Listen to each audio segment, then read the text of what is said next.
where we're at in America right now, where Roger Stone can't even have a fair press conference without getting shouted down, and that's why we had to do it here today and spend thousands of dollars to host you. And some of you think that you can still call the shots. No wonder why President Trump calls you fake news and the enemy of the American people. So, really a sad display from y'all. Now, Roger Stone has been silenced on social media. Roger Stone's platform at Infowars.com has also been silenced. So this man is not even allowed to defend his own honor because they are ripping his voice away from him. And in case you can't tell, Roger and I are probably looking pretty tired today. Because ever since what I view as the illegal FBI raid on Roger Stone's house, he has received numerous death threats, numerous media inquiries, and it's almost been impossible for us to sleep through this endeavor. Now, anybody who saw the FBI raid on Roger Stone's house knows that it was clear to me, beyond a reasonable doubt, that somehow CNN got a leak. And now you have congressmen calling for an investigation into that. You've also seen a lot of violence against Trump supporters and a lot of threats, as I said, against Roger Stone. So now we have to walk around with increased security. In fact, there are a lot of people doubting a story that I was sexually harassed in Washington, D.C. by a Women's March protester marching against sexual harassment, sexually harassed me. People are doubting that story, saying it's fake news. Well, I'm going to go ahead and give out this individual's name, and I'm begging, unlike people on the left, unlike what you did to the Covington Catholic high school boys, and unlike what you've done to Roger Stone, I hope that you would not dox this woman and you would leave her alone. But Isabel O'Shaughnessy was arrested for sexually assaulting me. Okay? Also yesterday, I had a man try to rub spit in my eye.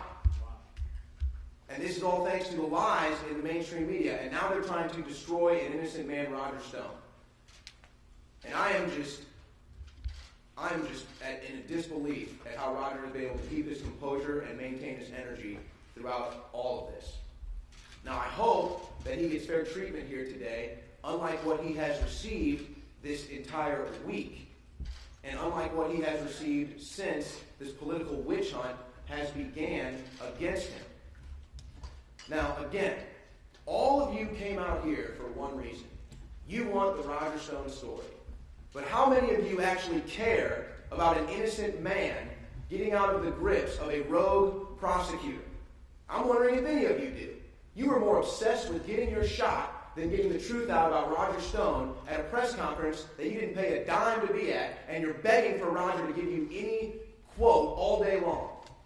So I just ask you, do you care that an innocent man is being politically persecuted right now, or do you just care about your own ratings? Is that why you lie about President Trump? Is that why you lie about Trump supporters? Is that why you lie about Roger Stone?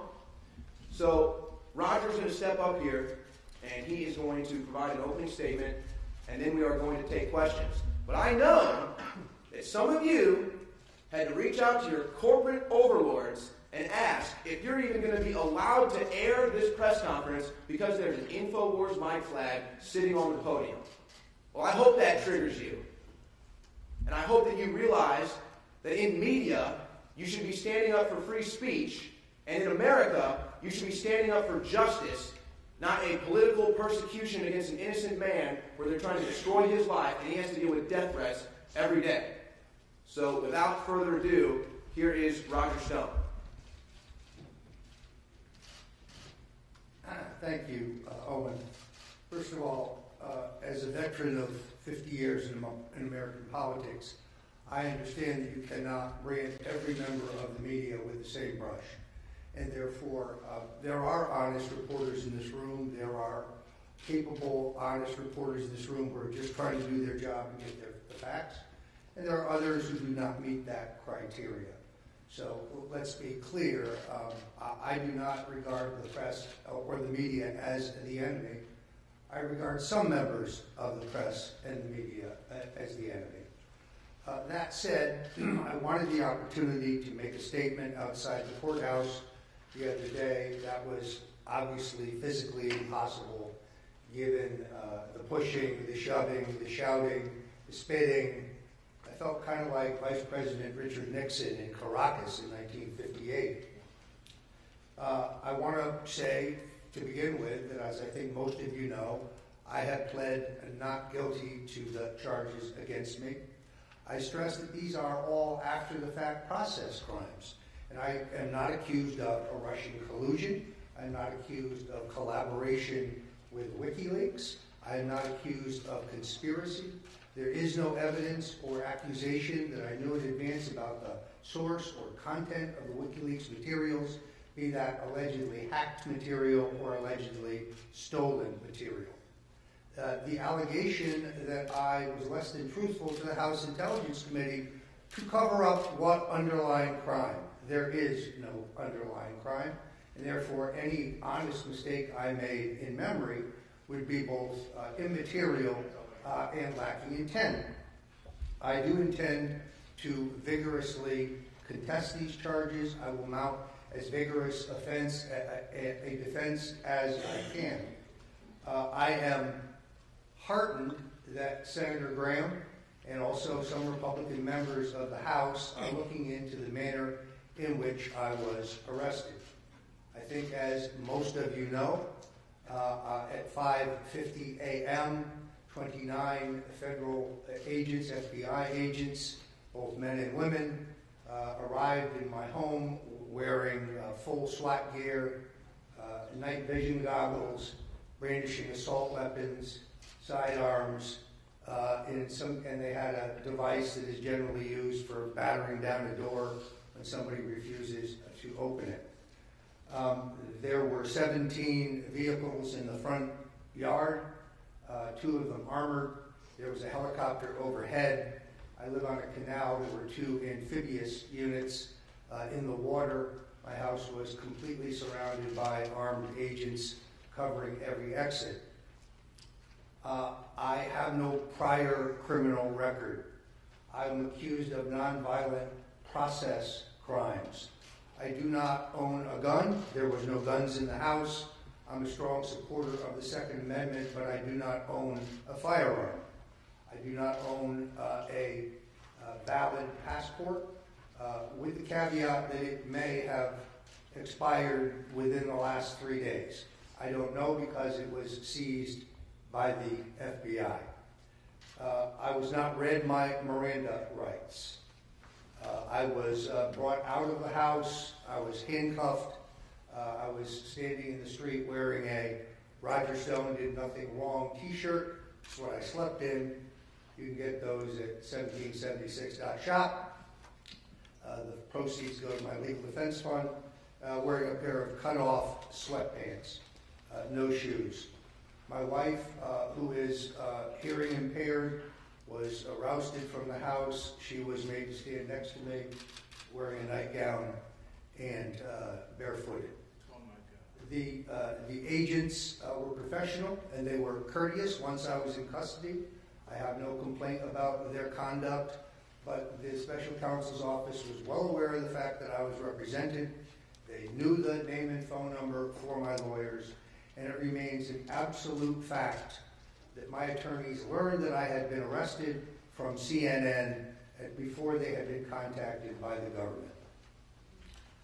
I'm heartened by the fact that Senator Graham and these House Republicans will get to the bottom of why this show of force was necessary. If I was considered dangerous, then why was the CNN camera crew allowed within 25 feet of my front door? The street, which is a one-way street, was sealed off, and nobody else, including people living on the street, were allowed to enter. So if CNN was there before the raid began, why were they allowed to stay in view of the fact that I was obviously considered dangerous? I am very tired, as you can see, but I will take your questions. The point, I guess, that bothers me the most before we get there is that FBI Director Comey lied under oath to the Congress. John Brennan, the CIA director, lied both about the Steele dossier and the investigation and the surveillance of a Senate committee looking into illegal torture before the Congress. Mr. McCabe, the associate director or assistant director of the FBI, lied under oath to Congress. General Clapper lied about the existence of a metadata collection program on Americans. These are consequential lies. These are lies that are material. And then, of course, Hillary Clinton not only lied, but she also destroyed evidence. And she lied about whether or not she had received or sent classified information, a national security breach. But there is no interest by the special counsel in any of these acts of perjury. Additionally, the New York Times reported on January 20th, 2017, that I was among three advisors to Donald J. Trump who was under surveillance. The Times has declined to retract that story. They stand by that story. I believe that story to be accurate. I believe that there are more than one FISA warrant. To be surveilled under the FISA law, one must be actively engaged in espionage for a foreign power against the United States of America. I do not meet that criteria. If I was under surveillance in a non-FISA warrant, what would be the probable cause? I'm hoping that in this trial, in discovery, we can get to the bottom of those questions. But you know that even though I forgot before the committee that I had been approached by a man named Henry Greenberg, who was an ethnic Russian, and who offered to sell me information about Hillary Clinton, an offer that I flatly refused, as accurately reported by the Washington Post. There's been no allegation regarding Mr. Greenberg. That's because Mr. Greenberg is an FBI informant. That's because Mr. Greenberg is in the country, was in the country, has been in the country under an FBI informant's warrant. Why was an FBI informant approaching me in May of 2016, 2 months prior to the FBI saying they had opened their investigation into allegations of the president's campaign colluding with the Russians? These are questions that we hope to get to the bottom of. I am grateful to InfoWars for sponsoring this because, in all honesty, I lack the personal resources to pay for this room, to pay for this microphone, Mr. Green, to pay for any of this, and therefore I'm grateful to my colleagues at InfoWars for making this room available. I'm grateful to all of you for showing up. I have been fighting a war of censorship. I have a syndicated radio show with Owen Schroyer, my colleague, every day at 5 o'clock Eastern, 4 o'clock Central, called The War Room. We are censored across multiple social media platforms. You don't have to agree with us. You have to agree with Alex Jones. You have to agree with anything we say to agree with our right to express ourselves. It's called the First Amendment. It has also been very difficult, given the censorship and the shadow banning on Facebook, for me to sell my books. I'm a New York Times best-selling author. I have written 5 books, soon to be 6, and I have succeeded in making those books successful and bestsellers through the use of the extraordinarily effective targeting capability of Facebook, which is now denied me because any paid promotion that I propose is rejected for inappropriate content, even if the subject of the book is how a gentleman should dress. I will be happy to take your questions now. Let me say lastly, as I must, those who wish to help me can go to stonedefensefund.com. Thousands of Americans have. The special counsel has the unlimited resources of the American taxpayers, has a platoon of Ivy League lawyers. I'm very happy with my legal representation, but they need to get paid. Lawyers are not inexpensive in America. I'm happy to take a few questions now. Roger, I talked to Chris Christie this morning. Yes.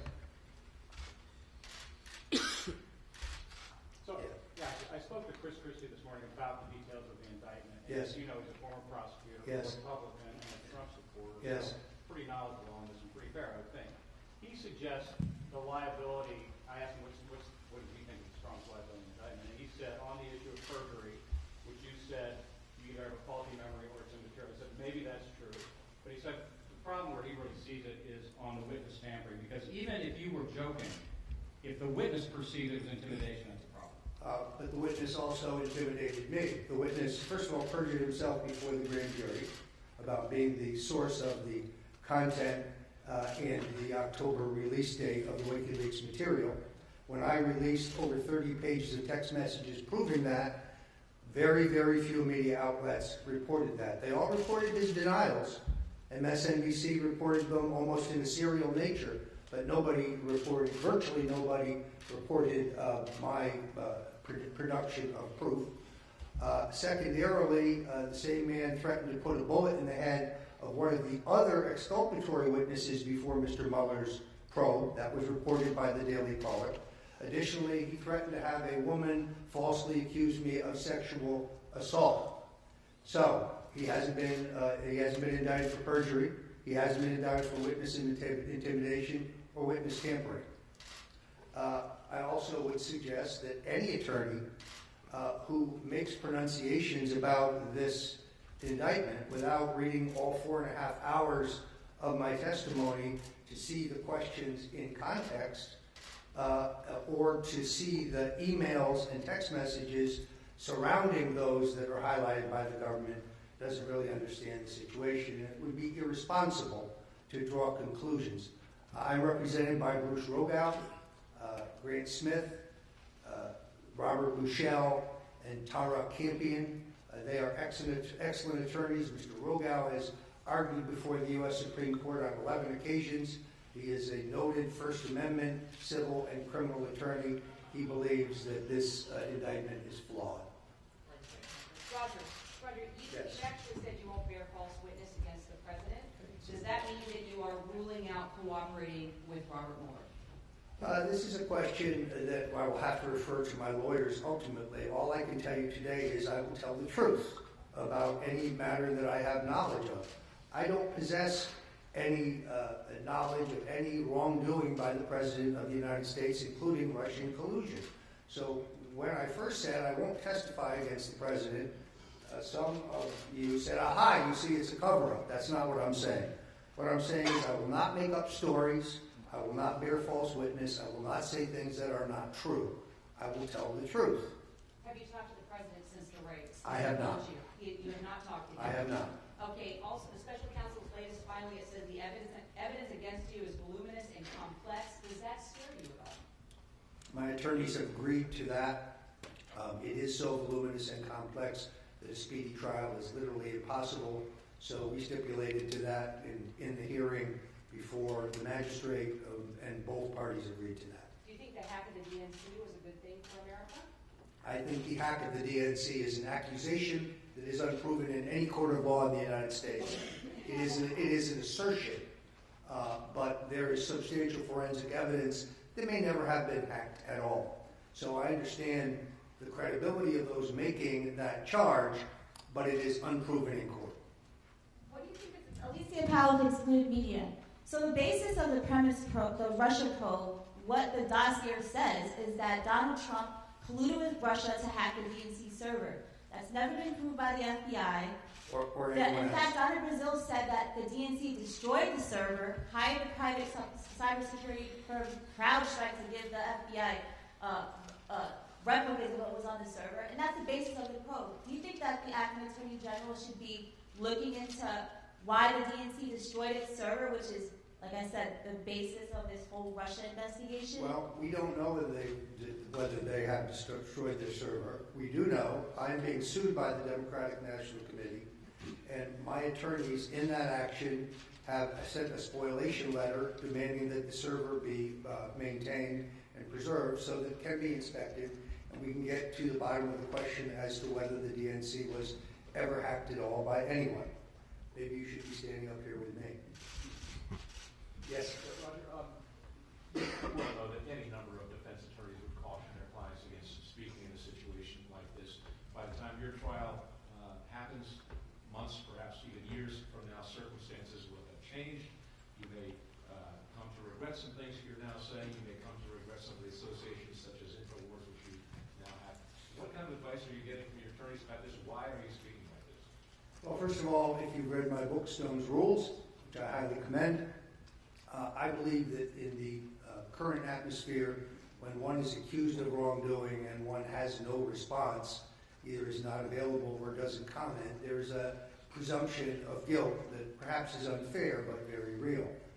I know what I did. I know what I didn't do. I know the facts of the case. I don't think I said anything today that I will regret. It will be obviously said with greater documentation in court in due time. As far as InfoWars is concerned, it's a media outlet. It's a network. I don't subscribe to everything Alex Jones says. Alex Jones doesn't subscribe to everything that I say. I'm probably a bit more libertarian than he is. We have many talented people there, but it is a perfectly reputable platform. I'm responsible for the things that I say. I agree with Alex Jones on a number of things. I'm a nationalist. He's a nationalist. We believe in American sovereignty. We believe in American exceptionalism. I'm grateful to them for hosting this, because otherwise I'd have no reasonable forum in which I can answer your questions. My cell phone is the only electronic device that I still have, which was restored to me by the FBI. I'm 400 messages behind from reporters wanting to ask me questions, so this was the most efficient way to do so. Roger, if you take yourself out of the equation and you just look at the broad scope of this, how do you explain the fact that Manafort, Flynn, Cohen, Papadopoulos case all have been found guilty of lying and all about one issue, which is Russia? I'm not sure I agree with that formulation. They were accused of that. I'm not any of them. I can only speak to my own case, and I am not guilty. Roger, are you ready tomorrow for Judge Jackson to give you the gag order? That's certainly a possibility. We'll deal with that when it comes. I would point out that I make a living writing and speaking about politics. I would hope that the court would take that into consideration. Obviously, the government has not made a motion for that as of today that we're aware of. It would require a hearing, as I understand it. Obviously, I will adhere to any ruling of the court if they should do that.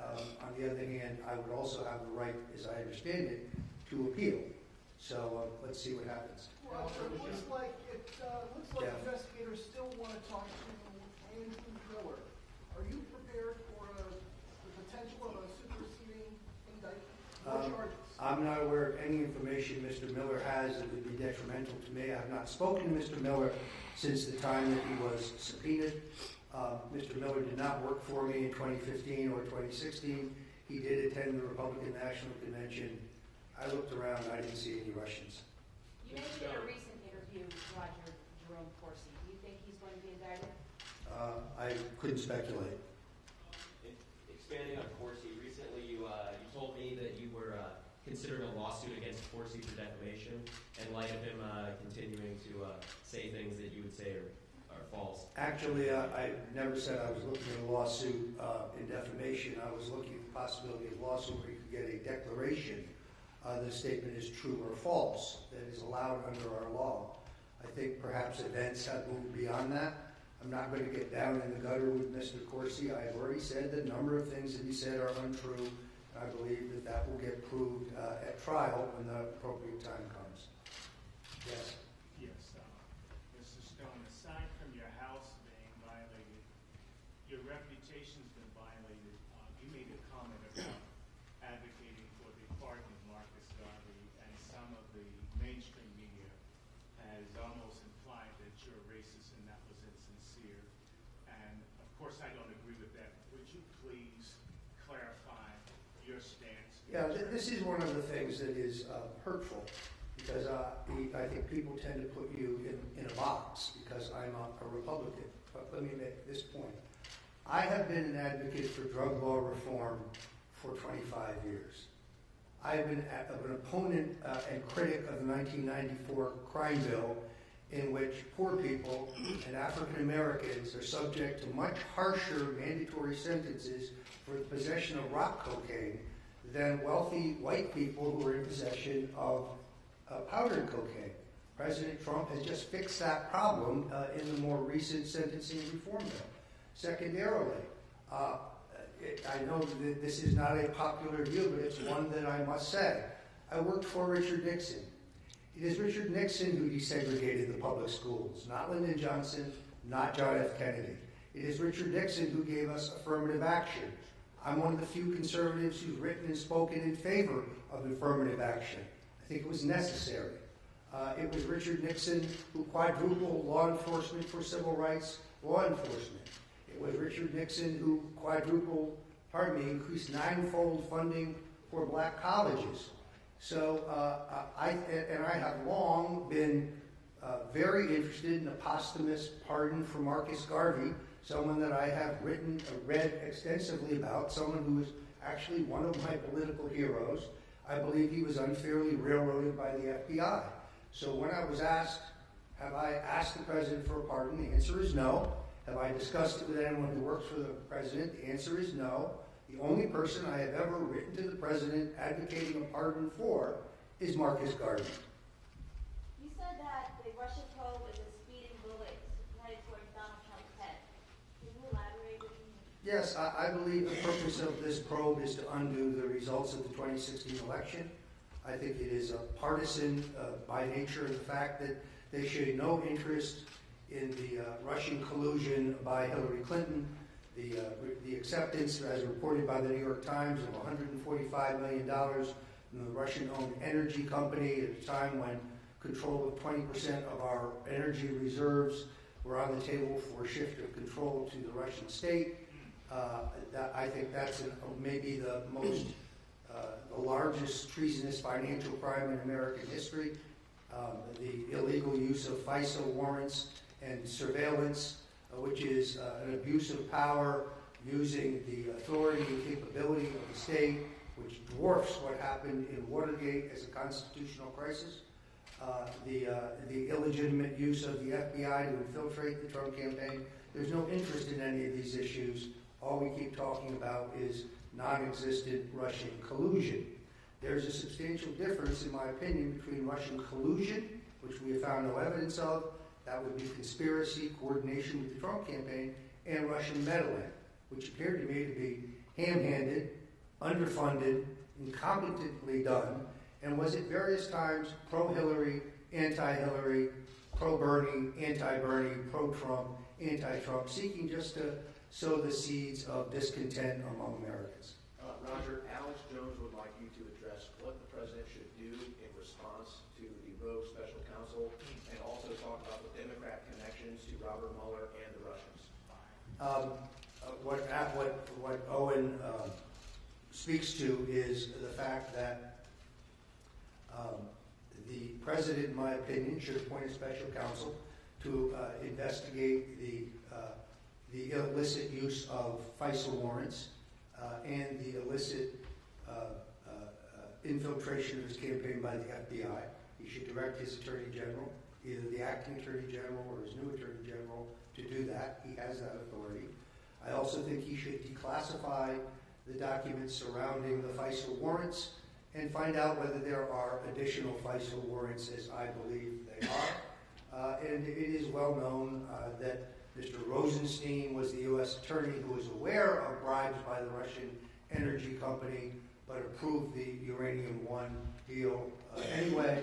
And Mr. Mueller was the man who took the uranium samples to Stockholm for inspection by the Russians as a condition of closing the deal.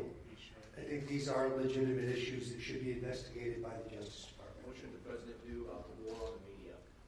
Well, in my opinion, he should direct the Justice Department to enact antitrust action to stop the racketeering of the big tech companies that would censor some of us but not others. When I see Jerry Nadler sit in the Google hearing before the House Judiciary Committee and say censorship of conservatives by Google is a conspiracy theory, that's not true. We have internal memos, we have internal videos from Google. We have extensive proof that that is a willful strategy by those companies to believe that everybody banned InfoWars on the same day, but they never spoke to each other. which would be collusion, is just not credible. I think Mr. Cook should be under oath. I saw Mr. Pai under oath. He perjured himself again and again and again. China? Where's China? I don't even know. I couldn't even find China on a map. We're not doing business in China. That's a lie. Or the Google app does not allow you to track the whereabouts of a person. That's a lie as well. There were numerous lies told that day, but he has not been indicted for being less than truthful. Roger, Do you think that we go to trial, do you intend to take the stand and actually testify in your own defense? No decision's been made on that. That would be wildly premature. To a question you could address to my lawyers, but I don't think they could answer it at this time. Roger, the president tweeted out this week that you work for him nowhere near the end of the election. Do you read anything into that, or should we? Well, it's technically true. I left the campaign in August of 2015 because I believed I could be a more effective advocate for his election operating on my own, and I did so. I wrote Clinton's War on Women, which I think is the definitive work on the entire public record of Bill and Hillary Clinton. I commend it to you if you haven't read it.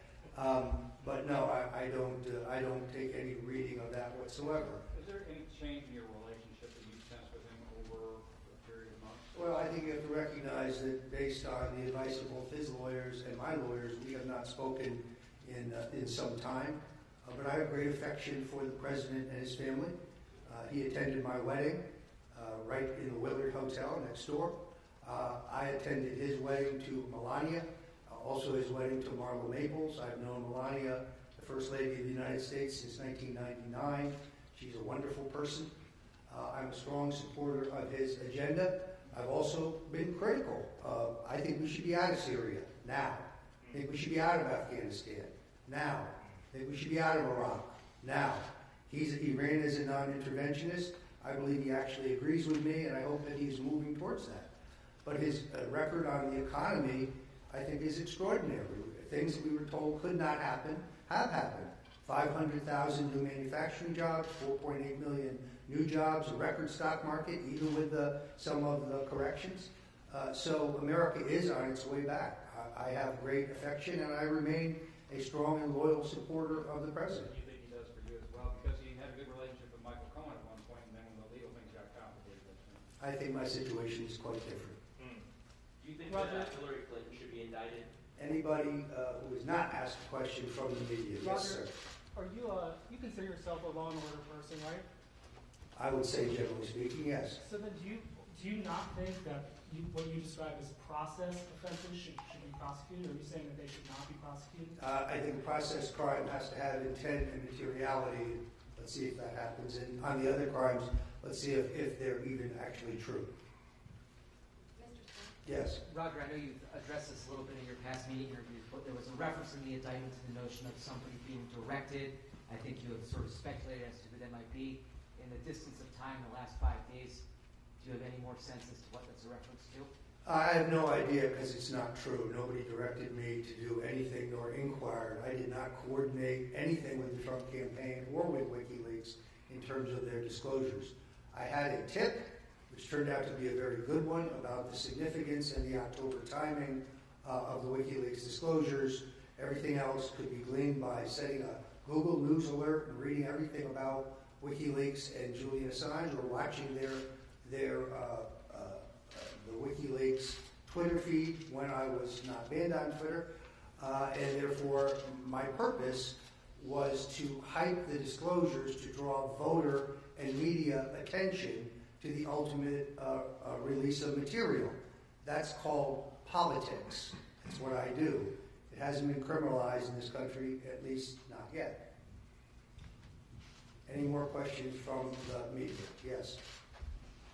In that filing today with the voluminous amount of evidence they have to go through, it mentions terabytes of data that they've collected. What do you think they're hoping to find in terabytes? I could not speculate. I believe that, and I've said this before, I believe that over a 2-year period, maybe even a 2.5-year period, my emails, my text messages, my phone calls have been monitored. There's certainly nothing new. I have deleted nothing. I have erased nothing. I have over 1 million emails by my own count. It's a lot to go through. I cannot afford lawyers to root through every piece of it on an hourly basis.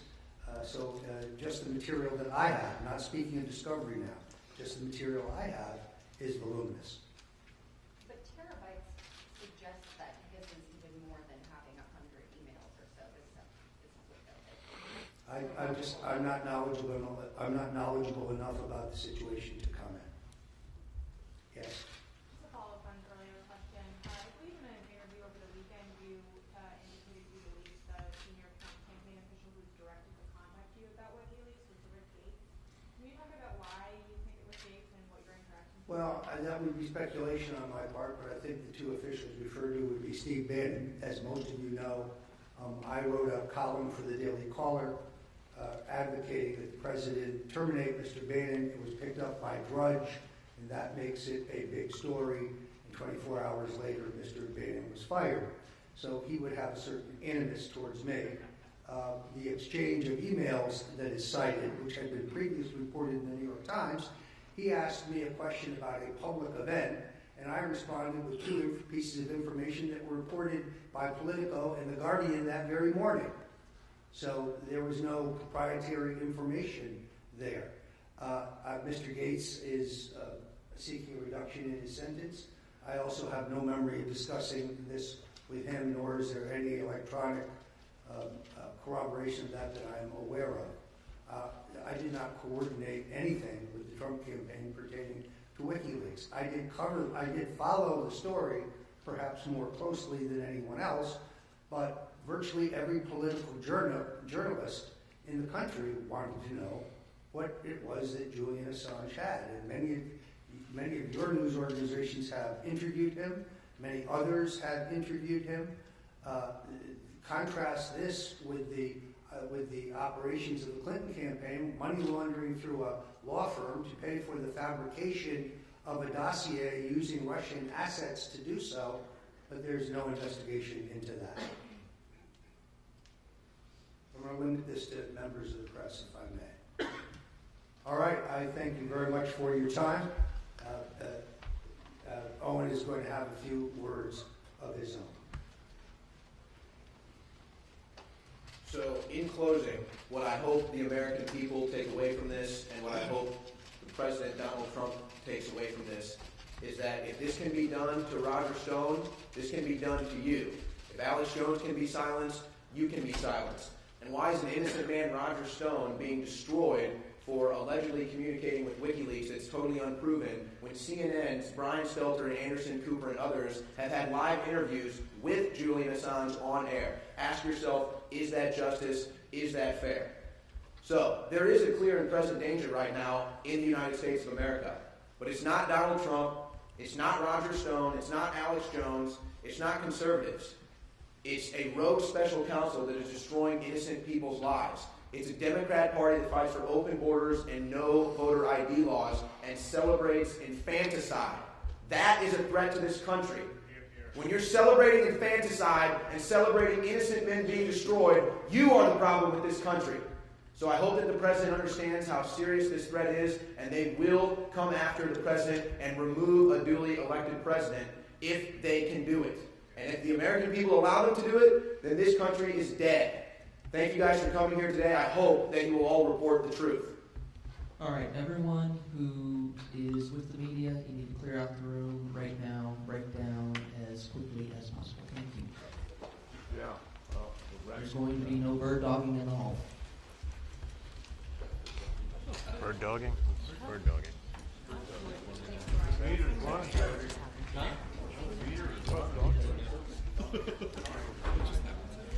How about bird shit?